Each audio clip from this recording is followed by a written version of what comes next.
ওই ঘাসের ফুলে মটরশুঁটির ক্ষেতে আমার এ মন মৌমাছি ভাই উঠেছে আজ মেতে। ওই রোদ সোহাগী পৌষ প্রাতে অথির প্রজাপতির সাথে বেড়ায় কুড়ির পাতে পাতে পুষ্পল মৌ খেতে। আমি আমন ধানের বিদায় কাঁদন শুনি মাঠে রেতে।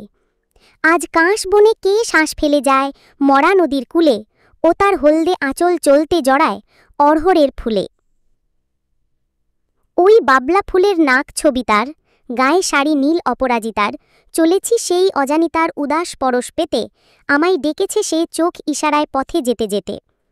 ওই ঘাসের ফুলে মটরশুঁটির ক্ষেতে আমার এ মন মৌমাছি ভাই উঠেছে তাই মেতে। দেওঘর, পৌষ, তৃতীয় 10, 27 সাল।